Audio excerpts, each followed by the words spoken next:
Hi, all. Today we will discuss about a special important advanced concept called parallel processing. See, parallel processing, as the name suggests, here processing means execution of instructions, and these instructions can be executed in general sequential way. Sequential execution. However, sequential execution takes considerable amount of time, so that next to advanced version of sequential version is nothing but parallel processing. So parallel processing is a technique, and the goal of this technique is to speed up execution of instruction or reduce execution time. And it has so many real world applications. We will see all those things in the parallel processing. First, we see what is meant by a parallel computing. So parallel computing, before discussing about parallel computing, let us recap some the basics of serial computing.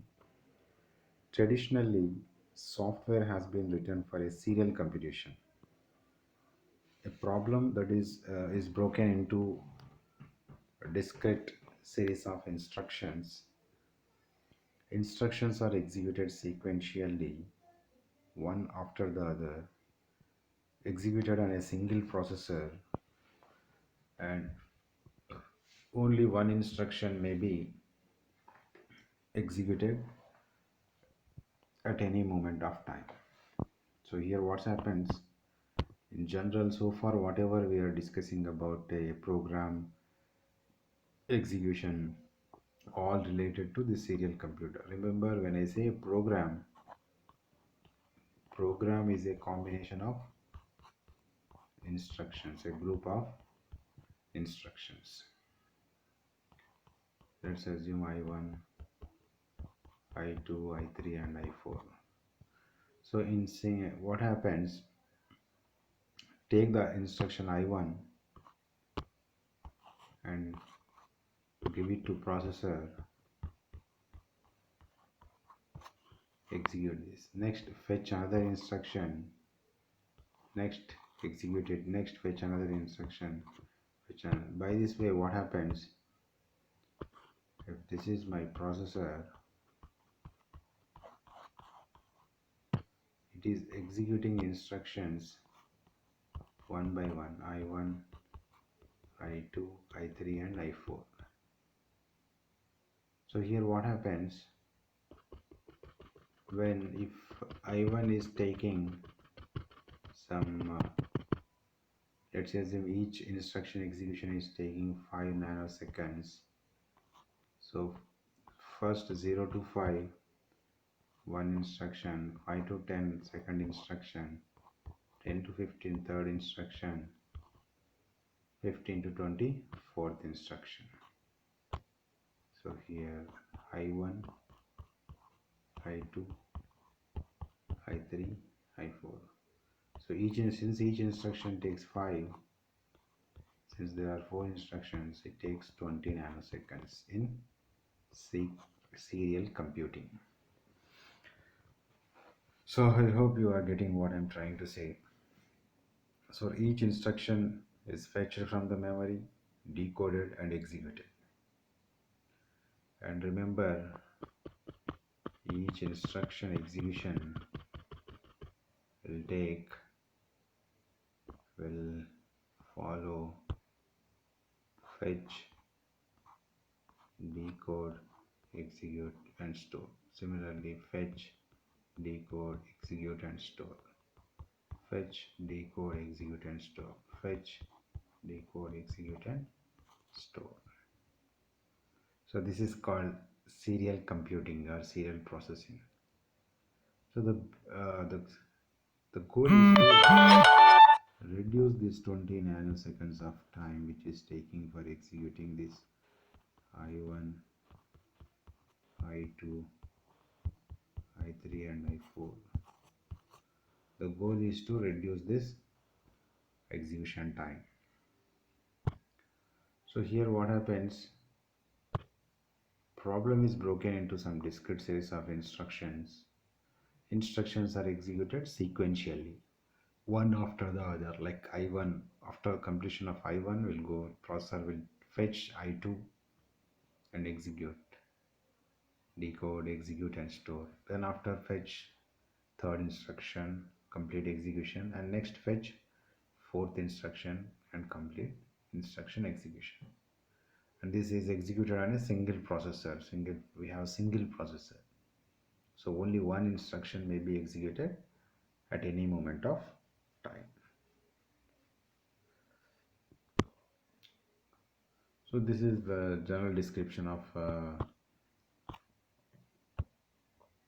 program execution, where we have some set of instructions. This is my processor.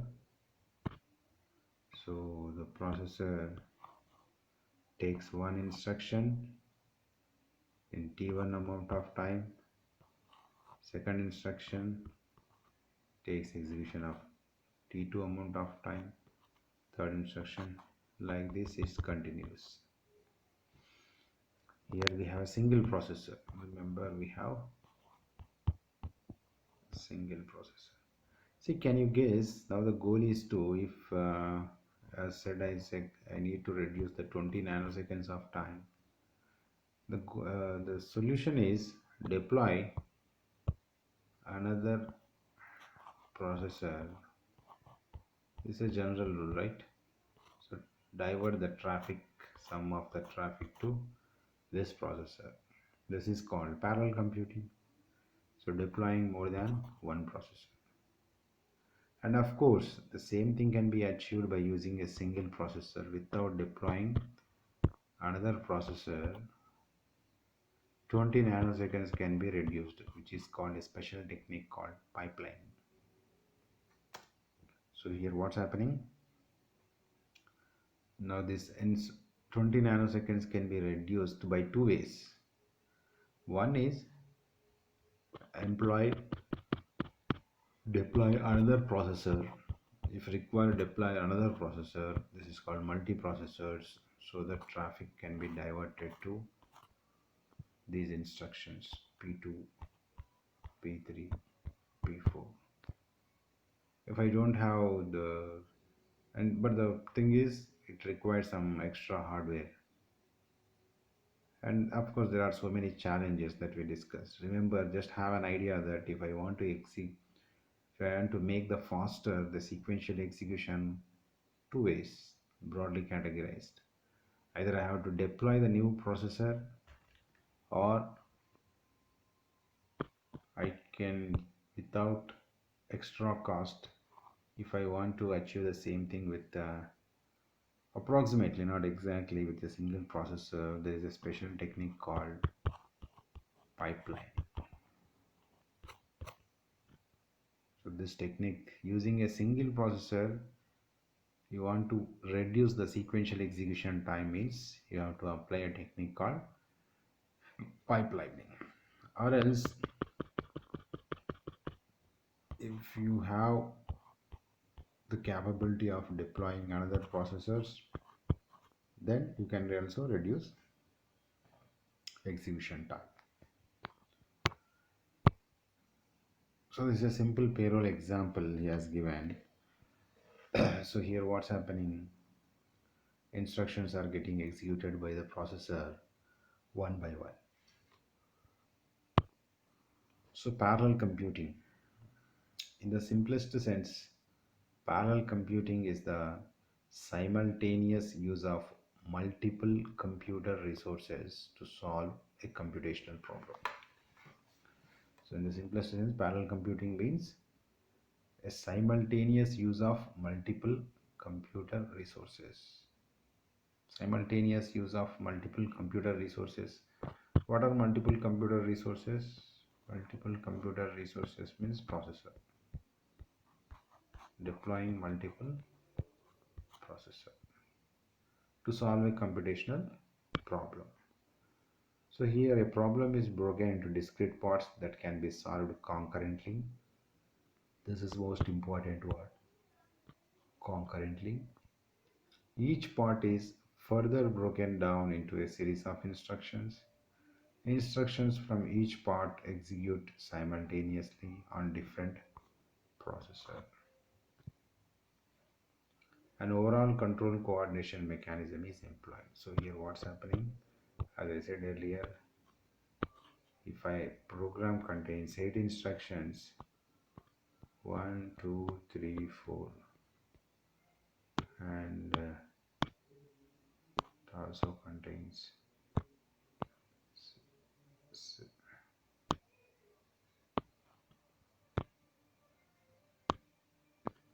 6, 7, 8, 9.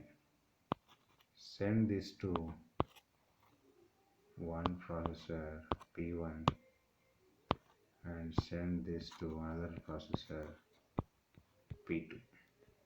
You have to divide the program into such a way that they can be executed concurrently. Concurrently means same time by one processor, processor P1 and processor P2.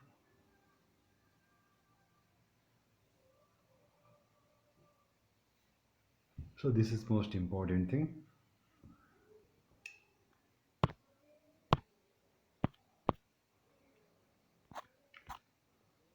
So instructions from each part execute simultaneously on different processors. An overall control coordination mechanism is employed.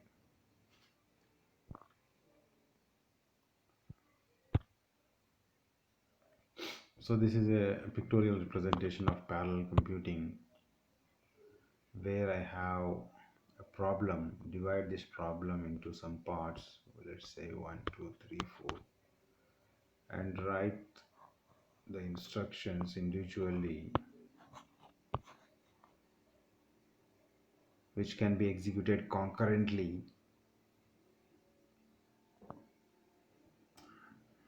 and give these instructions to processor. Here processor 1, 2, 3 and 4. So these instructions have been executed by P3. These instructions executed by P1, P2, P3 and P4. In this way what happens? The time compared to serial computing, the parallel computing saves a lot of time with the cost of extra hardware support processor. See, the important challenging thing is though we have so many processors, all the processor has to share the same memory. It is most important thing. We'll see that. Just this is an example of parallel computing. Some payroll example has been given. Payroll of employee 1, employee 2, employee 3. See, this is the best example. See, the payroll of employee 1, employee 3, employee 2 and employee 1. Like that, if there are hundreds of employees,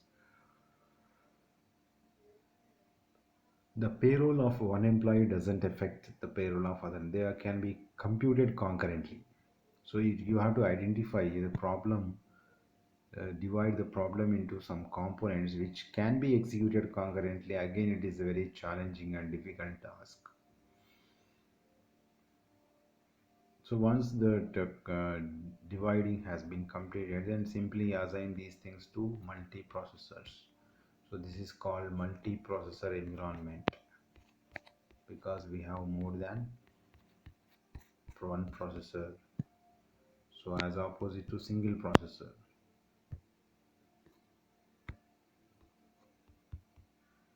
Single processor means there is only one processor, but this is deploying processors like this is called multiprocessor environment. Multiprocessor environment as opposite to single processor. Now we should discuss some points about multiprocessor. The computational problem should be able to be broken apart into discrete pieces. As we said, the payroll of so payroll is one job. It can payroll for employees is a job. It can be further divided into payroll of individual employee. There is nothing but uh, breaking the discrete pieces of a work that can be solved simultaneously and execute multiple program instructions at any moment of time. So execute multiple program instructions at any moment in time. Be solved in less time with multiple computer resources than the single computer resource. Computer resource means yes. Computer resource means processor.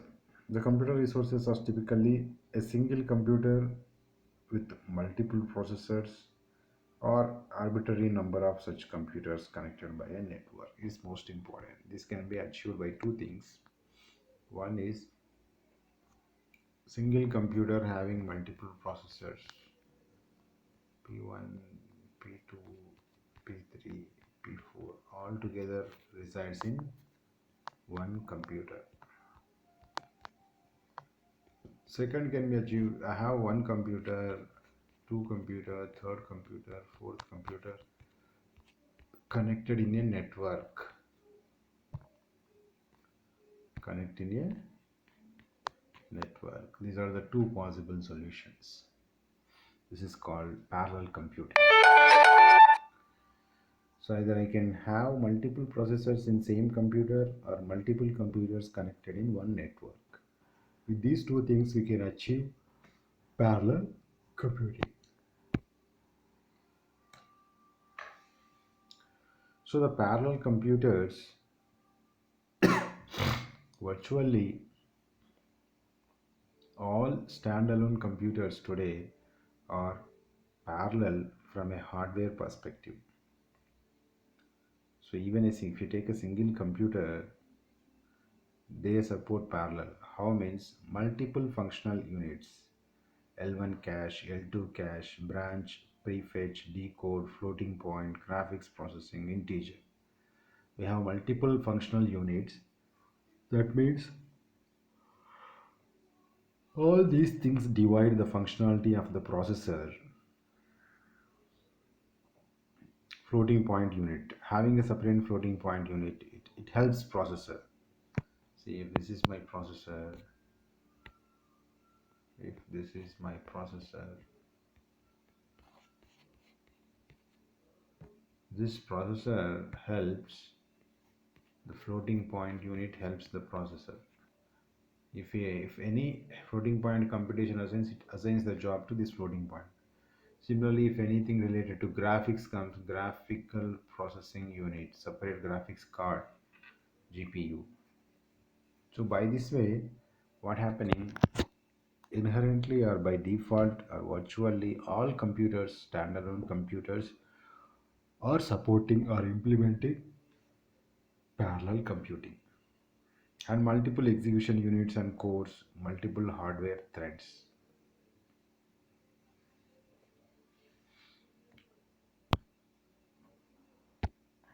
Now we see a typical example of IBM BGQ computer chip with 18 cores and 16 L2 cache. If you observe PU stands for processor unit. So this diagram contains PU processor units, 18 processor units contains 18 processor unit and cache are 16 caches.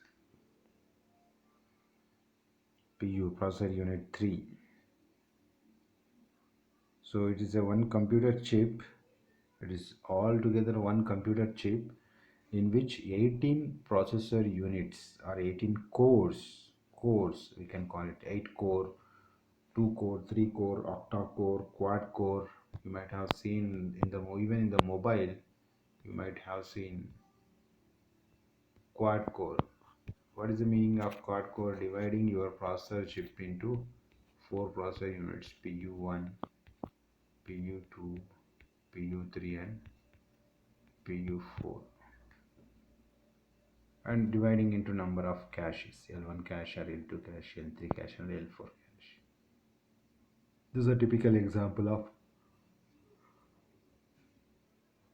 one IBM computer chip with 18 cores or processor units and 16 N2 cache units. So this is an example of a chip which contains 18 processing units, which are called core processing units, and are about 16 internal cache for this processing element. So this is a best example of parallel processing or multi-processing technique. So even in the mobile also you can use the same thing. Like for example, if your mobile is an quad core processor, so if it is a quad core, there will be your processor chip is divided into four processing units. If it is an octa core processor, so it is divided into eight processing units.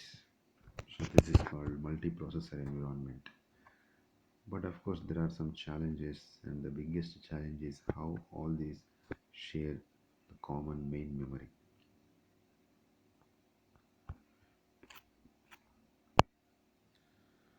So we'll discuss about this multi-processor environment, where we have, the goal is we have one computer,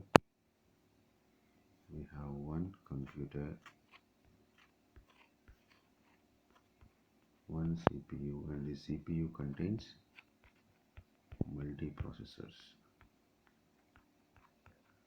So this parallel computing can also be achieved with a group of computers, where it is called a grid computing or cloud storage or cloud computing. It's a more advanced version, but for this syllabus parallel computing technique, we concentrate on a single computer having multiple processors. So these are called symmetric multiprocessors. Standalone computer with the following characteristics is called symmetric multiprocessor. Symmetric means all the processor has the equal capability. It's not like one processor is a dedicated IO processor, or one processor performing some floating point operations. It's not like that. Each processor has the capability of executing instructions. Two or more similar processors of comparable capacity. Processors share the same memory and IO. It is the most important. Processors share same memory and IO. And processors are connected by a bus or other internal connections. So what's happening here? Connected processors are connected by bus. Remember, the last time we have seen bus is nothing but is some lines of electronic wires which communicate various devices in the motherboard. So here the processors, if this is my processor P1, P2, P3, and this is memory, main memory, and this is an IO interface.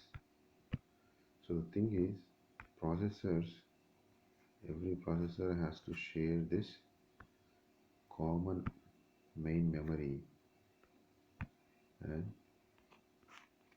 IO interface, and processor can communicate using bus. This is called bus, system bus. System bus contains address bus, data bus and control bus. So this is the environment of multiprocessor environment. So in this multiprocessing environment, The goal is how to share. This processor should coordinate by sharing the multi-memory, by sharing the main memory content. Similarly, by access trying to communicate with I/O interface.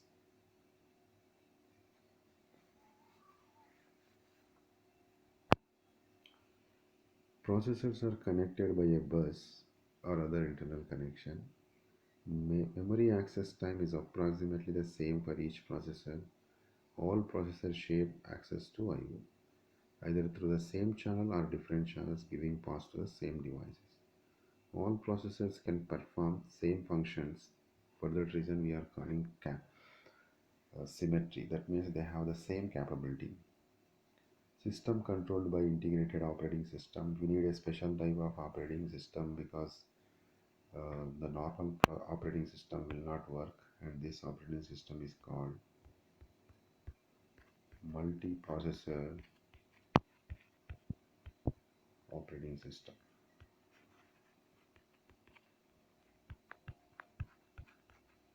So these are advanced concepts. The example for this multiprocessor operating system is Unix and Linux. They support multiprocessor. Your Windows is not a multiprocessor. Windows is a multi-programming operating system. Of course, these days Windows might support the uh, core part, core kind of thing, but from the beginning, Unix has the capability of handling multiple processors. The best example for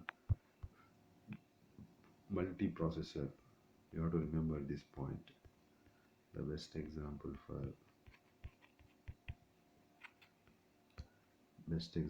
multiprocessing operating system is Unix or Linux. So all the processors can perform the same function. System controlled by integrated operating system, providing interaction between processors, interaction at job, task, file, and data elements. The normal single user operating system or multi-user operating system or multi-processor operating system we will discuss in detail in the next semester. But remember, for multiprocessor environment, we need a special processor.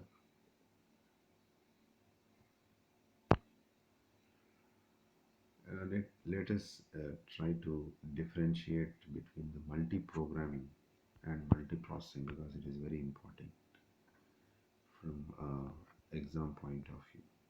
So the best example for multi-programming is your most popular Windows, and the best example for multi-processor environment is Unix operating system, or I can call Linux, Unix or Linux. So what's happening here, if you observe carefully, uh, see the process 1, process 2 and process 3. So this process 1, process 2 and process 3, they are the programs. Let's assume process 1, process 2 and process 3 are the programs. In multi-programming environment, what's happening? Multi-programming on one processor. So what happens multi-programming on one processor? When you start with let's assume process 1 or process 2 and process 3, they both are started. So when process 2 completed, immediately you are starting process 1 and process 3 is going on.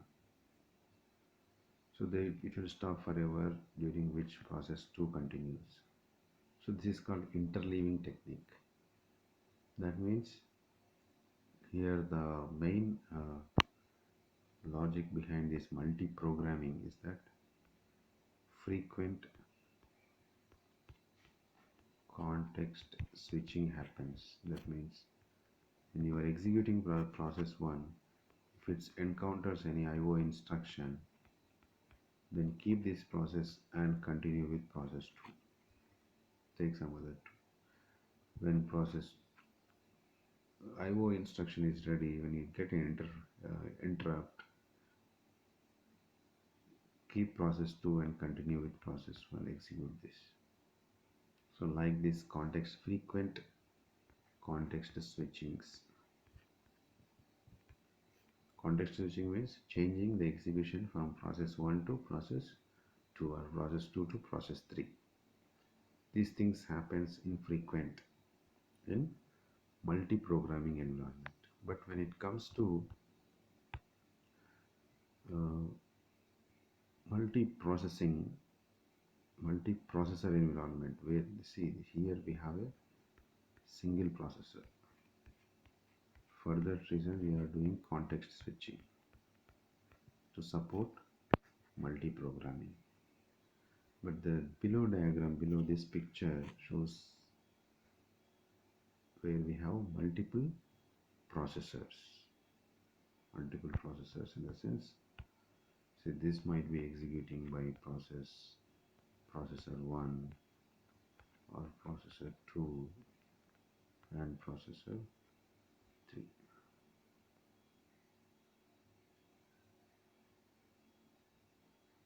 So here also multiple processor. Then you might have seen why these gaps are because of IO operations. These gaps are because of IO operations.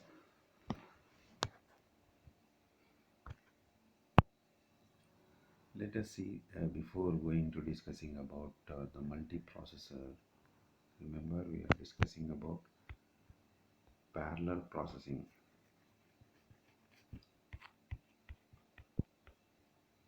And parallel processing can be achieved by two different ways. One is multiprocessor environment or network of computers. This is important. So parallel processing can be achieved by having single computer with multiple processors or a group of computers. And of course, cost wise, the standalone computer with multi-processors is the cost saving one when you compare with group of computers. Let us see, this is an introduction to parallel processing. We see some advantages. Performance. If some work can be done in parallel, performance definitely improves. Availability. Since all processors can perform the same function, failure of a single processor doesn't halt the system. This is called fault tolerance. So if one processor goes down by any means, the remaining processor can still continue the execution. This type of systems are called fault tolerant systems. Why they are so critical? See, they are very important in some critical applications, real-time applications. Let's assume you are monitoring traffic in total country or a state. So if one processor goes down, the other processor has to monitor the traffic status or your GPS, global positioning system, which also you allow the user to they should provide some navigation to the user. You can't say that since my processor has failed, sorry, I can't show the navigation right now. You can't see such messages because of this fault tolerance. Fault tolerance means if by any means one processor goes down, then immediately the other processor, with the help of other processors, you can continue execution. This is called fault tolerance. This is the advantage of having multi-processors in a computer. And of course, incremental growth. User can enhance the performance by adding additional processors. If you require two processors at the moment, and in the some point of time you feel that two processors can are not handling or not that much speed, then there should be a provision to add two more processing units. That is nothing but incremental growth. So right now I have two processors and which are sharing memory and IO interface communicating by bus. After some point of time you feel that I need to add two more processing units. So these two more processing units you should able to add. This is called incremental growth. And scaling. Vendors can offer a range of products based on number of processors. So these are the advantages. Now we see how some block diagram of a typical multiprocessor, or we can call that tightly coupled multiprocessor. We should understand the word. You know what is meant by this time. I hope you should understand what is meant by multiprocessor. Multiprocessor means having more than one processor. But what is the meaning of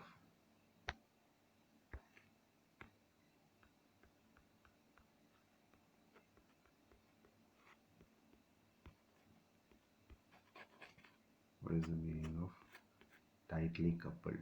Let's try to understand the diagram first. So here I have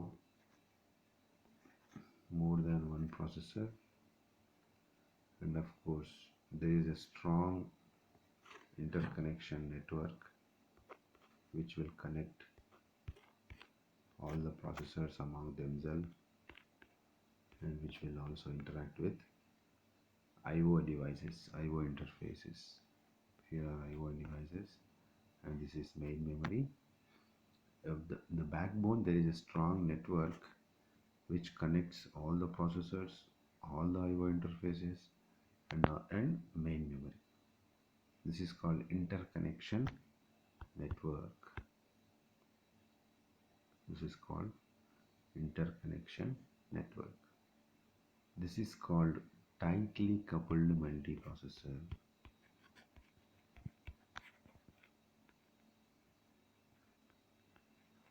Why it is called tightly coupled multiprocessor means, see, there exists a dedicated path to communicate among themselves.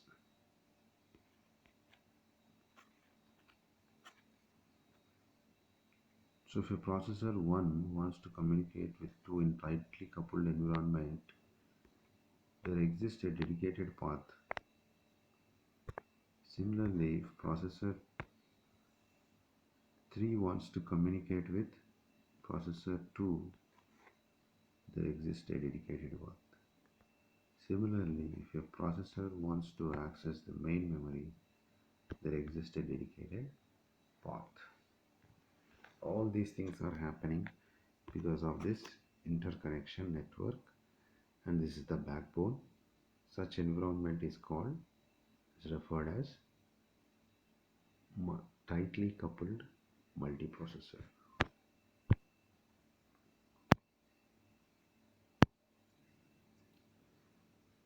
So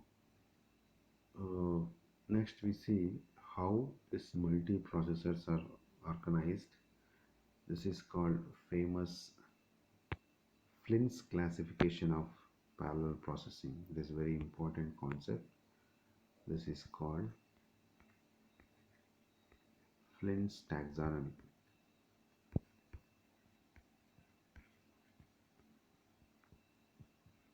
or Flint's classification of multiprocessor environment. We have SISD, SIMD, MISD, and MIMD. So SISD stands for single instruction and single data stream, and SIMD stands for single instruction on multiple data stream, and MISD stands for multiple instructions on a single data stream, and the last one, multiple instructions, multiple data stream. So this is the most important and famous Flint's classification or Flint's taxonomy on multiple processor organization. That means how, see, we have multiple processors, multiple I/O interfaces, and a common shared memory. Let's assume it is connected with the interconnection network, which we are referring tightly coupled. But the point here is, according to its capability, according to the capacity, what multiple processors can do, what are the different ways that multiple processors can do the computation or execute the instructions. Based on that, we divided the multiprocessor environment in Flint's taxonomy. Single instruction, single data stream, it's a single processor environment. Single instruction, multiple data element. Still we have a single instruction, but can be executed on group of elements rather than single element. Multiple instructions on a single data stream. Has single data stream, but there are multiple processors, multiple instructions and multiple data stream. Even the memory is also divided into some parts, and each processor have a dedicated main memory. We'll discuss in detail about this Flint's taxonomy, that is multiple processor environment. Let's start with a simple example. Single instruction and single data stream. So the single instruction, single data stream. It is uses a single processor. It doesn't have any more than one processor. Single processor. Single instruction stream. It's a normal sequential computing. The basic one, still more popular one.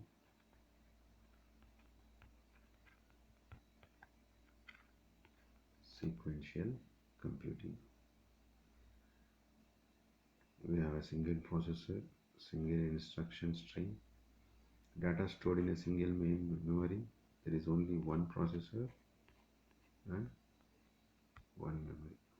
This is called uniprocessor. It is the simplest of all multiprocessor organizations. Single processor, single instruction stream, data stored in a single memory, and uniprocessor. Let's look at the diagram picture.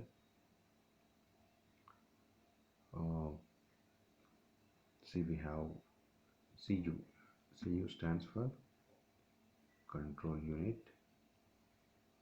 All of you know about the functionality of control unit, which controls, which sends, which controls all the remaining devices by sending control signals. So this control unit controls memory, IO, ALU, right? So this is my control unit, and this is processing unit, that is ALU. It is called processing unit. Why we are not calling it ALU, why we are referring it as a processing unit means ALU plus some internal cache plus some registers. So these together is called a processor in fact. But here what's happening, he is referring as a processing unit. So processing unit means ALU, some L1 cache, internal cache, and some special purpose registers. These three together, these three elements we are referring as processing unit.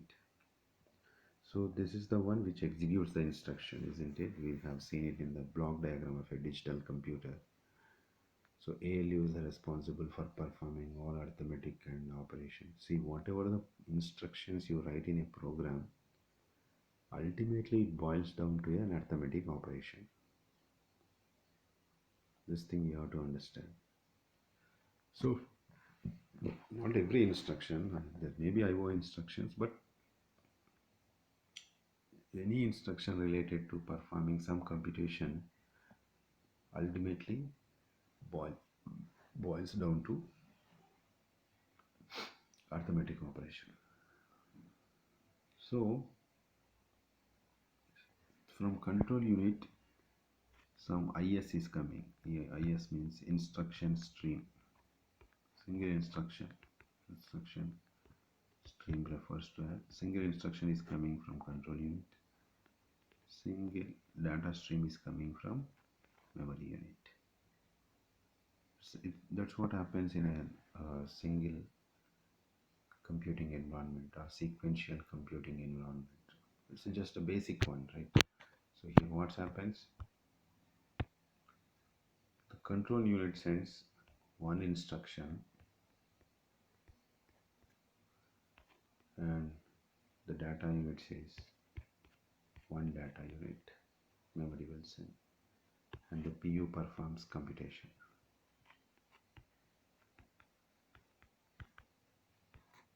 This is what happens in general. Single instruction and single data stream. So next we see another important concept, single instruction and multiple data stream, which is very important. Here single machine instruction controls simultaneous execution. We have a number of processing elements, lockstep basis. Each processing element has associated data memory. Each instruction executed on different set of data by different processors. These are called vector and array processors. So it's very important term what is meant by a vector processing or array processing environment.